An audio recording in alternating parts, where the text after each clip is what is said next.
Geopolitics and Empire is joined by Dave DeCamp, who is news editor at antiwar.com and host of Anti-War News with Dave DeCamp. Find him on Twitter at DeCamp. Dave, welcome to Geopolitics and Empire, Dave. Hey, thanks for having me on. Yeah, you do awesome work at antiwar.com, and we chatted in the spring on my TNT radio show, and I wanted to get your thoughts on the usual, war, foreign policy, and so forth, sort of a geopolitics world tour. And maybe right out of the gate, I think we could start with your latest pieces over at Anti-War and Libertarian Institute, which look at Ultra Hawk Liz Truss, who I definitely don't think we can trust, pun intended. Liz is definitely a company woman, a woman of the military-industrial complex, a wafer that is a World Economic Forum-er. And when the Crown says, press the shiny red button, I think Liz responds. She says, how many nukes would you like? And just before we connected, I saw Martin Armstrong come out and say, everything that can possibly point to war is unfolding before our eyes. There are no peacemakers left in the world. Every leader appears to be pushing for war because the monetary system is cracking. He was also referring to Liz. So sort of what's your take on Liz Truss as prime minister, and which way the radioactive winds are blowing? Yeah, well, things aren't looking good when you see Liz Truss, because she's been really the most hawkish Western official, rhetorically speaking, at least, since Russia invaded and Ukraine and the US and its allies started shipping billions of weapons into Ukraine. She said just a lot of really provocative stuff. She said that she supported Britons on their own going to fight in Ukraine. That was when the war first broke out. She said Putin must be defeated, no negotiations until a strategic defeat. And that means, if you look at this situation in Ukraine, territory hasn't really changed hands too much. Ukraine's trying to launch this counteroffensive now. It doesn't seem to be making much progress. So if that's your goal, is to defeat Russia in Ukraine, that means that they're going to be committed to this war for years and possibly even decades. And we've seen this rhetoric from the US, from US officials and NATO officials too, but they've kind of backed down, even though that's still the policy. I think just for PR purposes, they stopped saying the quiet part out loud, but Truss hasn't stopped. And you mentioned she was in a town hall recently, and she was asked how she would feel about launching nuclear weapons, which would mean global annihilation. And she just said, I'm ready. Let's do it. She sounded pretty eager. So yeah, it's definitely concerning. And as Europe is really facing this energy crisis, and the UK as well, it seems like she's really going to double down on all the policies that led to that. She's talking about China too. She wants a global NATO, a NATO capable of defending Taiwan, she said. So it seems like she's going to escalate tensions everywhere. And when it comes to the Middle East, the best analysis that I've read on her is that it's going to be business as usual for the UK in that region, which means supporting Israel, supporting Saudi Arabia, Egypt, and just really following the US in that region of the world. And it says that from what I understand, she might push back on some U.S. policies, but not when it comes to the warmongering stuff. If anything, she's going to push for the U.S. to be more hawkish, it seems like. A message from our sponsors. It seems we may be headed for the 1930s all over again. Financial collapse, tyranny, and world war. I've already secured multiple passports, offshore accounts, safe havens, and escaped to the sunnier shores of Mexico. My friend Mikkel Thorup of the Expat Money Show is hosting the Expat Money Summit with 30-plus experts that'll help you reclaim freedom in this fourth turning by moving your life and wealth offshore. Protect yourself and secure a new life abroad. Register now for free at expatmoneysummit.com, or don't, and enjoy surviving on insect protein while stuck in the metaverse. Since 2020, Ron Unz of Unz.com has argued the COVID outbreak was due to a U.S. biowarfare attack against China and Iran. Jeffrey Sachs, the Russian Ministry of Defense, and others are now making similar suggestions. Weeks before COVID appeared in Wuhan, a top U.S. biowarfare official ran the Crimson Contagion exercise on how to protect America against infection if a dangerous virus suddenly appeared in China. After COVID appeared in Wuhan, it jumped to Iran, infecting Iranian leadership only weeks after America had assassinated Iran's military commander. Iran publicly accused America of an illegal biowarfare attack and filed a complaint with the UN.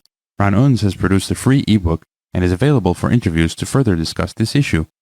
And don't forget to fund Geopolitics and Empire. You can leave a donation, except on Patreon or PayPal, which have banned us, book a consultation, or become a member. as you said, it's pretty much always been business as usual. I don't think we are so lucky to get better people.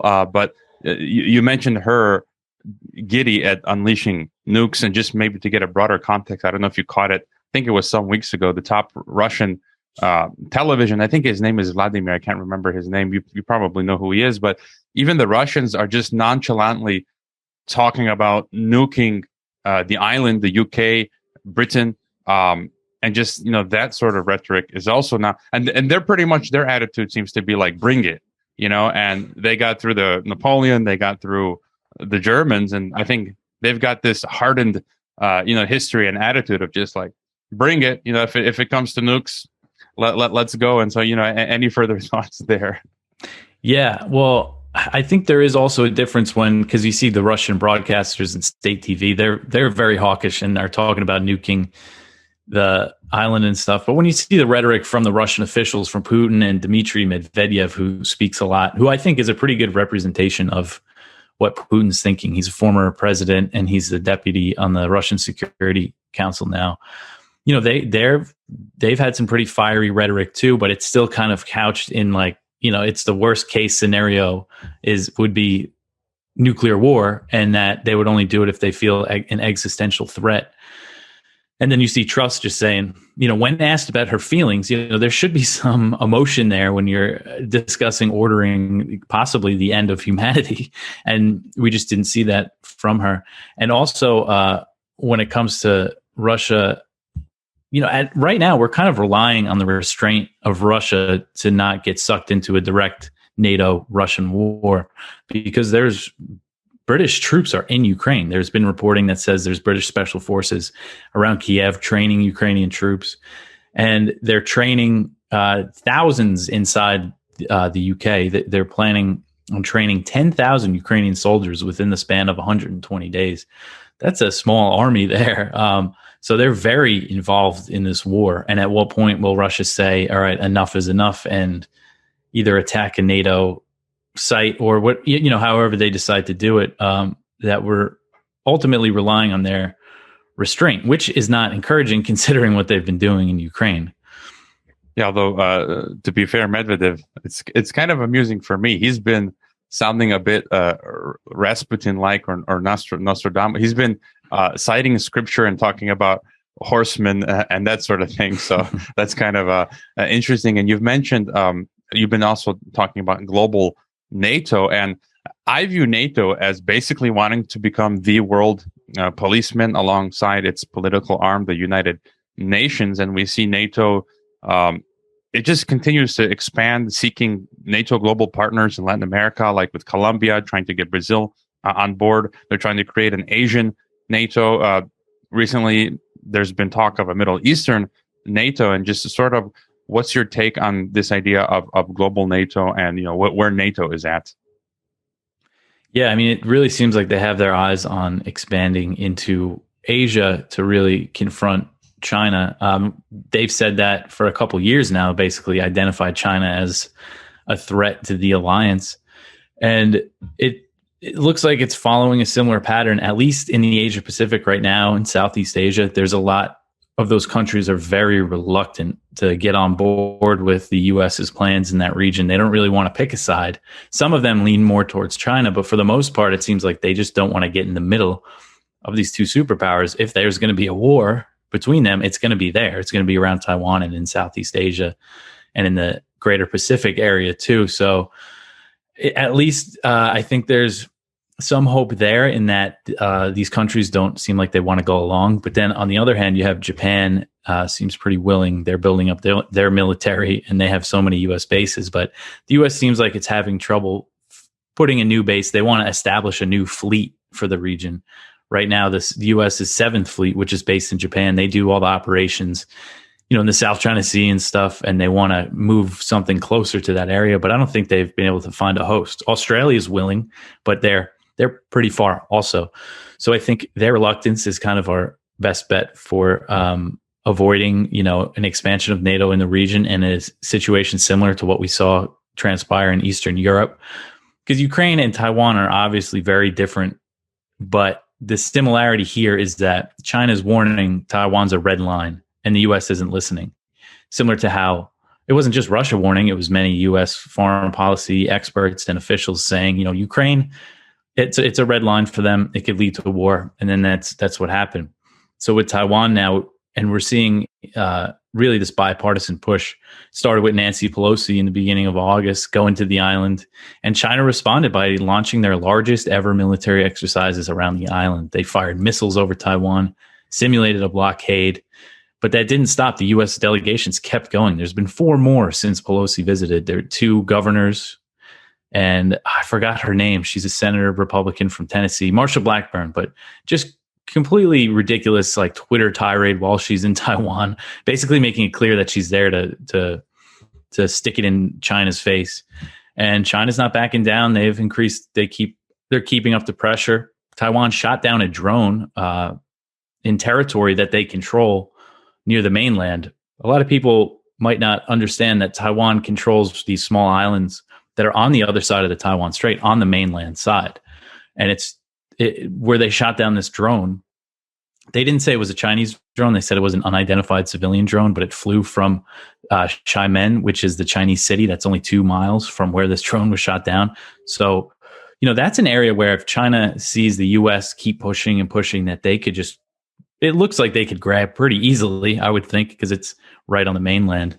And then who knows what that could possibly set off. So we're just in very dangerous territory, and it doesn't seem like either side is backing down. Yeah, as you pointed out, we are seeing many of these countries sort of try to walk that thin line on the wire. India balancing between Russia, China, and the U.S. You mentioned Japan is obviously more militarized and on board with the U.S. program. Maybe South Korea is also thinking about certain things. But you mentioned the drones, and it's interesting. I also read that Beijing will send its 3rd most powerful CCP figure to the Eastern Economic Forum in Vladivostok. And any further thoughts on what some people call the continued integration of the Dragon Bear, the world island, this Sino-Russian New World Order. There are many different names for the multipolar world. We see Iran now buying drones from Russia. They're going to take the Mir payment system, and I think Russia is now going to be buying from North Korea military equipment, missiles, and stuff. And I forget Iran is now going to buy Su-35 jets from Russia. So you see sort of this connectivity all over the place. Any further thoughts there? Yeah, well, I mean, the most interesting part about it is just how kind of obvious that how U.S. policy of just always trying to use force against these countries is driving them together. It seems like it's either just hubris and just stupid policy, or it might be by design almost, because it's just such an obvious consequence of the U.S. pushing Russia and pushing China, and of course Iran, which is under all these really tough sanctions, and it doesn't look like the Iran nuclear deal is going to be revived anytime soon. So really the natural reaction for them is to try to create an alternate economic system. China's looking into the future now. Of course, the U.S. and Chinese economies are so intertwined, but the U.S. keeps sanctioning, taking these steps to sanction China's economy in small ways, but significant ways. They're banning, they're looking at ways to ban U.S. investment in Chinese tech, which is pretty, something you would think was unimaginable just a few years ago with how many people were making money, how many Americans are making money in China. So the tides are definitely turning. And again, China's looking to the future, and Russia's really benefiting from this by being able to sell all of its oil to China and also India. India is definitely an interesting player because of how they're trying to play it in the middle. So yeah, I mean, it's just a consequence of U.S. policy, and it's short-sighted, and but again, it's just so obvious that this would happen. Yeah, and you made an interesting point. I mean, it's either they're so incompetent, the West, or it's all by design, and then that becomes a real sort of cynical take that if the West is intentionally driving the East together, I mean, that's a whole nother tangent and discussion, but it's like, what would be the purpose? It's almost like to force the creation of what Orwell touched on in his book, like regional bloc system. But just to go back to Ukraine and Russia and get your further update there, we're seeing, I think yesterday, Russia just announced they're shutting gas until sanctions are removed. There have been strange ongoings related to the nuclear plants. I think I read that Ukraine may have wanted to use IAEA inspectors as human shields. Power has been cut off again. Russia is attempting to convene a meeting to discuss the U.S. use of biological weapons. My last guest here on Geopolitics and Empire was Chris Newby, whose book she got Lyme disease, and she says that was a consequence of U.S. bioweapons program. And just before we connected, a half hour before, Dr. Paul Craig Roberts, who's a frequent guest here, just published a piece saying he's expecting the conflict to expand and escalate to World War III. And so, where do you see us now regarding Ukraine? Yeah, I mean, things, again, aren't looking too promising. It's just really hard to imagine anybody de-escalating the situation here. And with the Russian gas, so they cut off the Nord Stream 1 pipeline, and they said it'll stay cut off until the West lifts sanctions.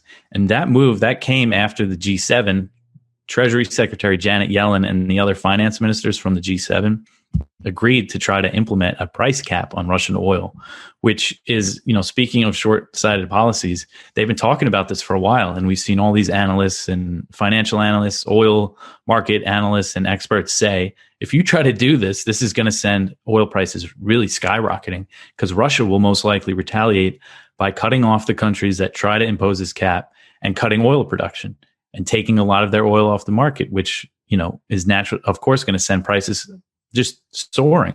And Russia has already said that if they try to implement this, we're going to retaliate. And they announced the Nord Stream 1 was being cut off, pretty much right after the G7 came out and said that they were going to implement this price cap. And the idea of the price cap is, Russia's making more profit from their oil right now than before the war. But these EU sanctions that are coming up in December that are set to take effect, they're banning the import of Russian oil, and they're also banning insurance on Russian oil shipments. Russia is still reliant on insurance from Europe to ship its oil. So the U.S., Yellen, is afraid that is going to send prices higher. So this is what she came up with, a plan that could make things even worse. And Russia has shown us that they're willing to take an initial economic hit to weather sanctions and to just not, there's no way that they're going to sell oil at a price set by the U.S., set by the West. And then it also relies on cooperation from China and India to agree to go along with this plan. But they have no interest in sort of, rocking the boat in this situation. And when it comes to just the overall direction that this war is going, Biden, he's already asking Congress for another $13.7 billion to fund the war. So if we do the math, I think it's about $66 billion that the U.S. is looking to spend to fund this war, and that all is spent in different ways. One of the most egregious ways, I think, is that there's this aid that's called direct budgetary aid that they just hand to the Ukrainian government to fund the Ukrainian government, and so far, I think it's been about $8 billion that they've just given to the government of Ukraine. And also, of course, the weapons, over $13 billion in weapons that they've pledged to ship to Ukraine. And then the Pentagon gets a lot of it to just replenish their stockpiles. So that everybody's just making tons of money off this. All the people that really run the show in Washington, the arms makers and the think tankers. So it's just a total boon for them. And, there is some opposition to it, I guess, in some Republicans, kind of like the MAGA Republicans, but it's not, when it comes to the mainstream, for the most part, the Republicans are on board for this. Yeah, I mean, that money has got to go to those rave parties in Kiev, to Zelensky's mansions in, Tuscany or Florida, wherever he's got them. I was reading this $47 billion bill for Ukraine and COVID and monkeypox. I'm like, okay, isn't COVID over? Isn't monkeypox not a thing? Like, they're just draining the America's treasury. And you've also been writing about, as I'll say, the B-52 bombers over Baghdad.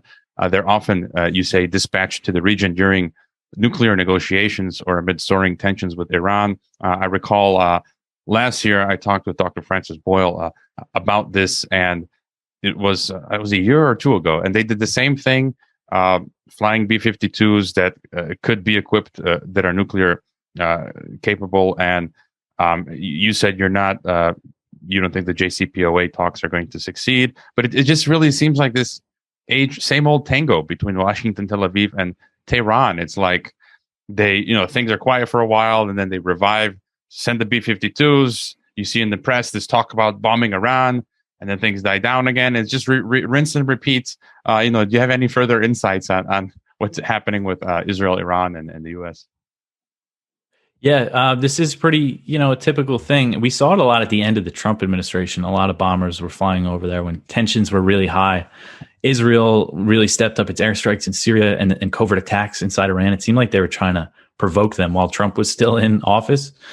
But now, so the EU recently kind of revived the negotiations to the JCPOA negotiations. And a big part of that is because of the energy crisis, because, if you get Iranian oil and gas and stuff back on the market, it could alleviate. I forget the exact figures, but I read some in the financial papers and stuff just about how it could make a pretty significant impact on the global market. So that would be good for Europe. So that's what I think drove the EU push to do this. And it kind of looked like for a second there, and now I feel naive that I was thinking, because like you said, it just seems like it's been this same thing for years now. It looked like for a second a deal might have been made. The US said that we were closer. The EU said that, both sides were giving reasonable responses to each other. But in Iran's latest response amid these negotiations, they just submitted it last week, and the US said, this is not encouraging. We're moving backwards. And now the EU says that the deal's in danger. We don't know the exact details, and that's like a whole show in itself to get into it. But basically, it seems like they're at odds over guarantees. They want some sort of guarantees that the US won't pull out again, or if they do, there will be consequences. And because the JCPOA isn't a treaty, they can't promise that a future administration would stay in it. We saw that with the Trump administration. They pulled out and imposed all the sanctions on Iran.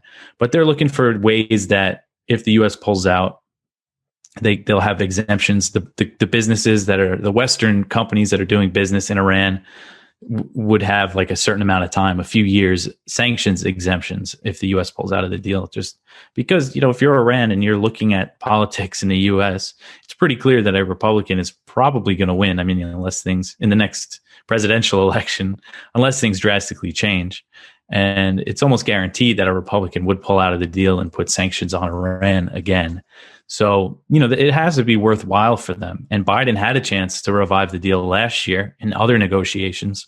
All he had to do was say, I'll stay in the deal during my administration. That was the only promise. And this under the condition that Iran would stay in the limits, keep its nuclear program in the limits. And he said no. So really, Biden just doesn't seem to have any political will to lift sanctions on Iran when Israel's really stepping up the pressure. And, just another show of force the other day. They flew the B-52 bombers and they were escorted by Israeli jets. And Israel's always threatening to bomb Iran, and they carry out covert attacks. So what kind of message does that send during negotiations? It doesn't send a good one. Yeah, and speaking of Israel and attacks, I mean, one thing that irks me is the situation on Syria. I like the Cradle.co. I think it's .co. Great website on the Middle East, and they've been reporting that the U.S. just set up a new military base in Syria, and that Israel was hitting, I think, 2 airports in Syria. I think it was in Damascus, and I don't know the other one. And basically, the U.S. troops are outright in broad daylight just stealing the majority of Syria's oil. I think like 80% daily, and over the last 11 years, I think it's been like $107 billion worth of Syria's oil. I mean, imagine the impoverishment that causes to the average Syrian. And I can speak from experience as a Mexican, where we have our electricity and water and gasoline subsidized by the government, thanks to Pemex, I think, providing something like 30% of the government's revenues. And so imagine how much better Syrians could live if the Americans weren't stealing their oil. And then there's the Russia-Israel relationship, which seems to have soured as Russia recently kicked out a number of Jewish news agencies out of Russia. So there seems to be a rift there. And it seems Syria really can't mount a defense, even with Russia and Iran and and others as allies. And so, any thoughts on what's going on there in Syria? Yeah, well, yeah, it's a really horrible situation. You mentioned that Cradle report that they're building a third base in this area of northeast Syria that's by another oil field. That's a sign that the U.S. isn't going anywhere. And they have about 1,000 troops in eastern Syria, and they back the SDF, that's the Kurdish militant group. And just by doing that, that's where most of the country's oil is. And it's part of the sanctions campaign. They say that they're there to fight ISIS, but it's really part of the campaign, the economic warfare against Damascus, against the Syrian government. Because on top of that presence, they have these sanctions on Syria, really brutal sanctions that specifically target construction. Anthony Blinken said this himself last year, that the goal of these sanctions is to prevent Syria's reconstruction. And it's a regime change policy. He said, to prevent Syria's reconstruction until there's a political change in Damascus, which means regime change. It's their coded way of saying it. But yeah, this is just a crushing policy. And they also tacitly endorse these Israeli airstrikes in Syria. They just bombed the Aleppo airport and the Damascus airport recently as well. And Israel says that these airstrikes, they're bombing Iran in Syria, but they often kill Syrian troops. And there are a lot of Shia militias in Syria that are allies of the Assad government that helped them fight ISIS, that helped the U.S. fight ISIS too, just a few years ago, that Iran does support to varying degrees. But anytime they bomb one of them, they're saying, oh, we're hitting Iran here. But it's really, I think, more about this overall policy of just trying to suffocate Syria. And this seems to be the status quo. And on top of that, in the northwest, in Idlib, still all Al-Qaeda occupied. HTS is the group that runs most of that area. And, the Western media likes to say, oh, they're former Al-Qaeda, so they're not as bad as they used to be, but they're still pretty bad. And the U.S. also launches airstrikes there once in a while. Nobody really, there's not much scrutiny there. We don't know exactly if they're killing civilians or not. So it's just a really bad situation in Syria, and there's no sign that it's going to change anytime soon. Yeah, before sort of ending with your thought on some things back home in the States, any other thoughts on foreign ongoings, foreign policy? Yemen, there seems to be this stalemate. Anything else that's catching your eye or that you're looking into beyond the U.S.? Yeah, well, I would say Yemen is an important one that I feel like I wish I should be covering more, but I just haven't seen much news coming out of there. It does seem like it's been a stalemate. There hasn't been any Saudi airstrikes since March, which is good, but the blockade still seems to be imposed. And they've eased it a little bit, but again, it's a stalemate. And Somalia is another one that it looks like Biden is escalating. There is 3 rounds of U.S. airstrikes in Somalia in July and August against al-Shabaab. But again, Somalia is one where, U.S. operations there are really shrouded in secrecy. We really have no idea what's going on the ground. We just have to take, we can't take AFRICOM's word for what happened, because time and time again, whenever journalists or, any sort of human rights organization, whenever they get to a scene of a U.S. airstrike in Somalia, it's a much different story than what the U.S. military said. Pretty often there's civilian casualties and stuff. But, these airstrikes came after Biden ordered troops back into Somalia, which reversed a Trump administration drawdown. Trump's withdrawal from Somalia wasn't really a true withdrawal, because he just put the troops in Djibouti and Kenya, which is right next door, so drones could still bomb Somalia. But Biden actually did significantly decrease U.S. airstrikes in Somalia when he first came in. They really dropped, but recently we're seeing this escalation, so that's not a good sign. And when it comes to the foreign policy stuff, that's all the major stuff I think we covered pretty good. Yeah, I've chatted with Lawrence Freeman, who's an expert on Ethiopia, and he's detailing there's a regime change operation in Ethiopia. The West is backing a group that they want to overthrow the current government in Ethiopia that seems to be better for the Ethiopian people, that wants sovereignty. And I just wanted to get your thought on what I call the Biden V for Vendetta speech the other day. The optics, I'm sure you've scene, and it seems unreal in a way. And the language that he was using is like something out of a movie. Where, I mean, if it were, I mean, even if it was, Trump saying half of America Democrats are extremists, I mean, that's not a diplomatic way to speak. And then we're seeing the New York governor saying all the Republicans, probably a third or half of people living in New York should just leave. I mean, I went to the school of diplomacy. This is not how politicians should be speaking, regardless of political party. I mean, what was sort of your reaction to that? Yeah, I mean, really designating, it's just amazing how he frames it, saying that Republicans, specifically the MAGA Republicans, are a threat to democracy. But, you're just saying that your competition, your political opponents are a threat to democracy. So then how is that? The other party is a threat to the fact that there's another option is a threat to democracy. Yeah, I mean, it seemed like he was declaring a lot of Americans his enemy. And I just don't see how. It just also seems short-sighted as election season is coming up, but it also sets a tone that we saw this big media clampdown during the 2020 election. Really, the most glaring example was the Hunter Biden laptop story that was censored from Twitter. You couldn't even go to the link. It's kind of setting us up again, I think, for something like that, where we're going to see a lot of FBI involvement in policing the social media and stuff. Mark Zuckerberg said recently that they censored they didn't do it as Facebook didn't do it as blatantly as Twitter did. I forget exactly what they did. Maybe they just kind of deboosted it so less people saw it, but that they did that because the FBI warned them, hey, there's going to be some, Russian disinformation coming out that you got to watch out for. So I think we're going to see a lot more of that in this next election cycle. But I think a lot of Americans, it's going to be more obvious to them this time.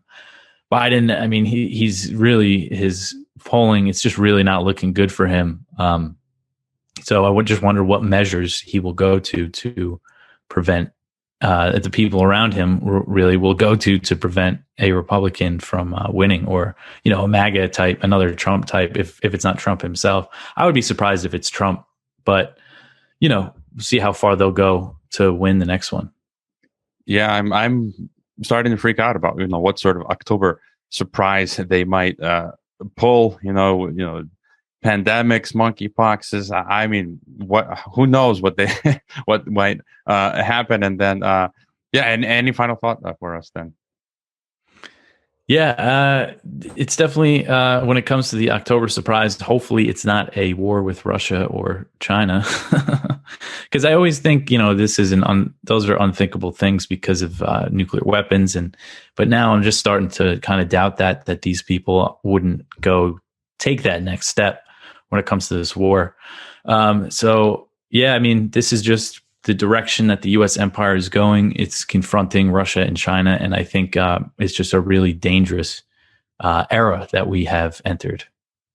Well, the Pope did say that World War III has begun. And as you said, I mean, I'm just seeing more signals and trends that we are moving towards conflict. I was reading Foreign Policy today that was talking about international relations theory, basically informing us that we are on the trajectory towards great power conflict between Russia, China, and the U.S. And a number of my guests, I don't know if it's confirmation bias, but they continue to say, like, yeah, this is just the beginning. And unfortunately, history, the default is war. So we are in for interesting times. Again, I'll include all of your links in the description, but if you want to tell us, where are the best places to find you on the internet? Yeah, so I write at antiwar.com, all the stories in the top news section. I write a lot of them every day. And you can follow me on Twitter at DeCamp Dave. I started a new podcast you'll find on the page of antiwar.com, and you could download it wherever, Apple, Spotify, all those places you listen. You could also watch on Odyssey because, trying to move more away from YouTube. But yeah, that's it. It's called Anti-War News with Dave DeCamp. So if you put that in anywhere you listen to podcasts, you can check it out. And it's sort of like a daily 25-minute update on the news from our, non-interventionist American perspective. So I think it's a pretty valuable resource. I was surprised to find you had I think the last time we spoke may have been in the spring or something on TNT. And I think, but it's something relatively new. You started up like in the summer in July or something. Yeah, at the end of July. It's very new. All right. Always great to chat again. Everyone check out antiwar.com. I go there regularly, libertarianinstitute.org. The podcast links will be in the description. Thanks for coming on Geopolitics and Empire, Dave. Yeah, thanks for having me. I hope you enjoyed this Geopolitics and Empire podcast. The website is geopoliticsandempire.com, and I encourage you to sign up for the free email list that goes out with each podcast and every weekend with a collection of news headlines. The newsletter and website are our last lines of defense. We're being censored and deplatformed. It's nearly impossible to find Geopolitics and Empire on the Google search engine. We've been blacklisted. YouTube frequently takes down our videos with strikes. Facebook restricts our page. Reddit and Twitter take down posts. And after the Associated Press mentioned Geopolitics and Empire in a 2021 article co-written with NATO, our Patreon account was terminated. Vimeo also terminated our Pro account. The best free way to help Geopolitics and Empire is to leave a review on Apple Podcasts or elsewhere and subscribe to all of our media channels. You can find the video broadcast now on 5 platforms: Odyssey, Rockfin, Rumble, BitChute, and Brighteon. You can find the audio broadcast on the podcast ecosystem: SoundCloud, Apple, Spotify, and so on. My current favorite social media channels are Twitter and Telegram, but you can also find us on Gab, MeWe, Minds, Float, VK, Instagram, Facebook, and LinkedIn. Finally, Geopolitics and Empire is in dire need of funding to continue. You can leave a donation, purchase a consultation with the host, or become a member to receive additional benefits. We also produce a weekly broadcast called Dissident Thinker for members and Rockfin subscribers only. We will continue to fight the good fight come hell or high water. Thank you for listening.